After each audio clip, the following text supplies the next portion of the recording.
Astronomsko društvo Komet iz Kamnika in ekipa astronomov amaterjev observatorija Rezman v Tunicah je na današnje nedeljsko popoldne organizirala opazovanje neba pri omenjenem observatoriju. In kakšen je bil namen tega opazovanja? Prav je, da enkrat na leto ali pa dvakrat organiziramo, da tudi ljudje, ki nas sicer precej sprašujejo, kdaj bi se dali kaj videti, da bi lahko kaj pogledali, da se tudi temu odzovemo. Jasno, treba je malo sreče, da je vreme te prav, ne.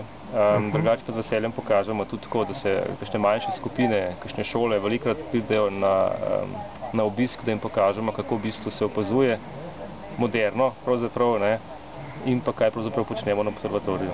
Katera nebesna telesa zdaj opazujete, recimo zdaj najprej Sonce, a ne?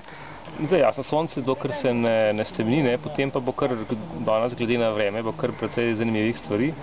Po eni strani stalno opazujemo meteorje. To vsako jasno noč observatorij deluje in snimamo s 4 kamerami torej same meteorje. Ki jih kar od doma urejate, ne? Ja, vse je avtomatizirano, tako da nas ni treba biti tukaj gor, ne, ker drugače je to časovno precej zahtevno, ne. Drugače pa opazujemo tudi komete, asteroide, supernove, pač različni objekti, ki so zanimivi, ne. Ampak ta hip je pravzaprav najbolj zanimivo Sonce, ker se po nekaj letih spet nekaj dogaja in danes popoldne je bilo res super, tako da smo imeli velikansko srečo.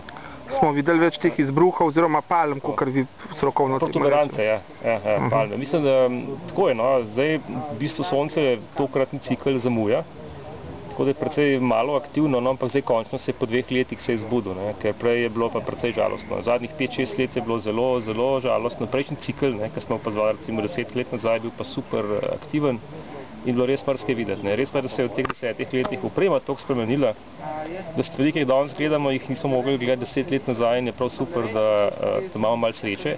Imamo pa še verjetno 2 leti aktivnosti pred sabo, tako da računamo na še kaj lepšega tudi na kakšen polarni sij.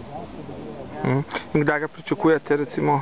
To je pa čisto odvisno, kako bo na Soncu eksplodiralo. Ponavadi torej obstajajo sateliti, ki stalno spremljajo Sončevo aktivnost in potem glede na jakost izbruha in pa tudi prava smer mora biti, ne, da pride do nas, ne. Tako da je bilo, ne vem, 8 let nazaj se je videl iz observatorija, še boljše pa višje gor iz hribov v Sloveniji, kar je zelo redko, ne.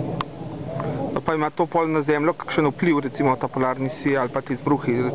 Predvsem kozmetični, ne, da je takrat lepo nebo, zeleno, rdeče, pač odvisno kakšno. Je pa lahko tudi kaj hujšega v smislu kakšnih motenj, ker to je kljub vsemu pride do določenih vplivov na torej sam nastanek, ne, polarnega sija zaradi magnetnega pola in zaradi tega pač kakšna malenkost lahko se zgodi, da pride do nas. Atmosfera sicer vse uniči, je pa tudi za kakšne satelite lahko kdaj pa kakšen vpliv. Ker to kljub vsemu pridejo v bistvu nabiti delce od Sonca in se lahko kakšna malenkost zgodi, ampak ni pa hujšega to.